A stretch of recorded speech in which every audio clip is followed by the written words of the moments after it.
Assalamualaikum warahmatullahi wabarakatuh.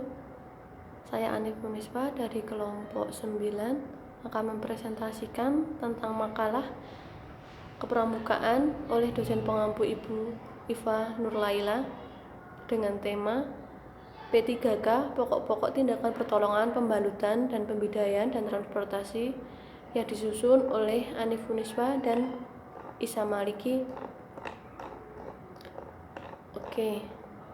Untuk yang pertama, P3K merupakan sebuah pengetahuan dan keterampilan karena jika kita hanya mengetahui teorinya saja tanpa melakukan latihan dan praktek, maka mental kita tidak akan terlatih karena kita benar-benar menghadapi kejadian sebenarnya. P3K adalah upaya pertolongan dan perawatan sementara terhadap korban kecelakaan sebelum mendapat pertolongan yang lebih sempurna dari dokter atau paramedik. Ini berarti pertolongan tersebut bukan sebagai pengobatan atau penanganan yang sempurna, tetapi hanyalah berupa pertolongan sementara yang dilakukan oleh petugas P3K, petugas medik atau orang awam yang pertama kali melihat korban. Pemberian pertolongan harus secara cepat dan tepat dengan menggunakan sarana dan prasarana yang ada di tempat kejadian. Pelaksanaan P3K. Sebelum melaksanakan tindakan P3K, maka perlu dilakukan tahapan awal sebelum P3K, yaitu yang pertama, penolong mengamankan diri sendiri, memastikan penolong lebih aman dan dari bahaya. Yang kedua, amankan korban, evakuasi atau pindahkan korban ke tempat yang lebih aman dan nyaman. Yang ketiga, tandai tempat kejadian jika diperlukan untuk mencegah antara adanya korban baru. Yang keempat, usahakan menghubungi tim medis. Yang kelima adalah tindakan P3K. Tujuan P3K ialah mencegah bahaya maut apabila korban kecelakaan dalam keadaan syok. Yang kedua, pendarahan yang hebat dan pingsan. Mencegah cacat. Yang ketiga, mencegah infeksi. Yang keempat, meringankan rasa sakit si korban. Prinsip P3K. Yang pertama, menolong secara tepat. Pertolongan secara tepat pada korban harus memperhatikan tujuan P3K dan cedera pada bagian mana yang harus ditolong. Yang kedua, menolong secara cepat. Yang ketiga, menolong yang sifatnya sementara.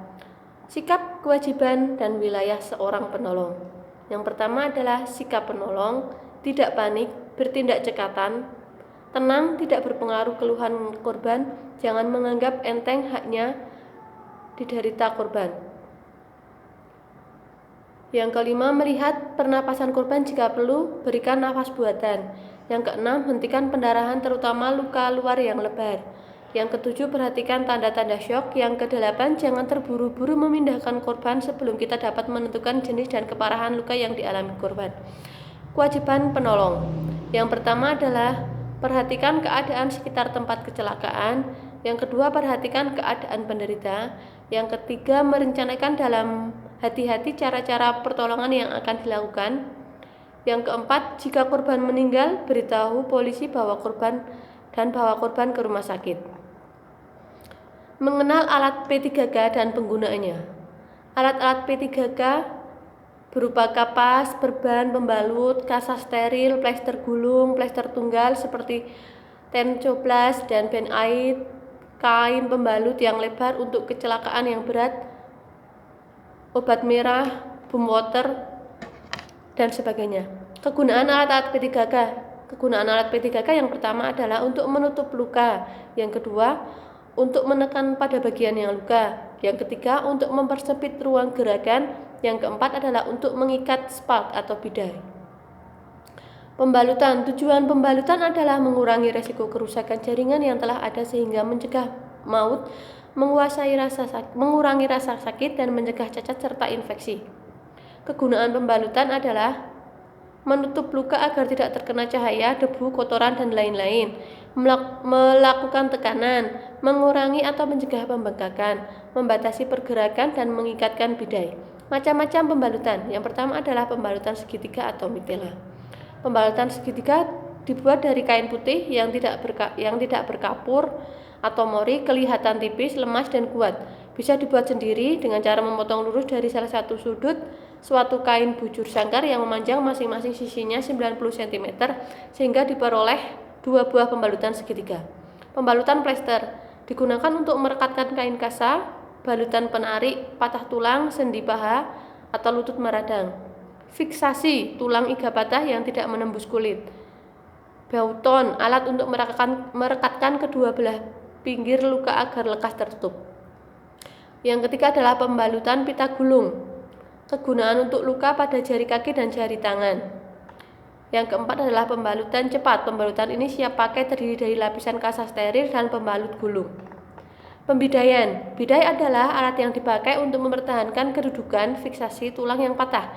Tujuannya adalah untuk menghindari gerakan yang berlebihan pada tulang yang patah. Syarat pemasangan bidai.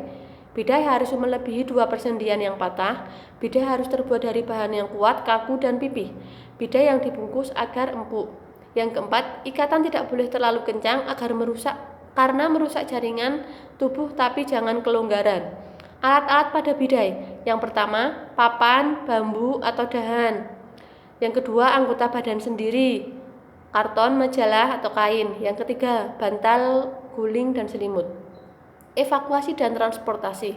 Evakuasi adalah kegiatan memindahkan korban dari lokasi kecelakaan ke tempat lain yang lebih aman dengan cara-cara yang sederhana, dilakukan di daerah setelah keadaan darurat. Penolong harus melakukan evakuasi dan perawatan darurat selama dalam perjalanan.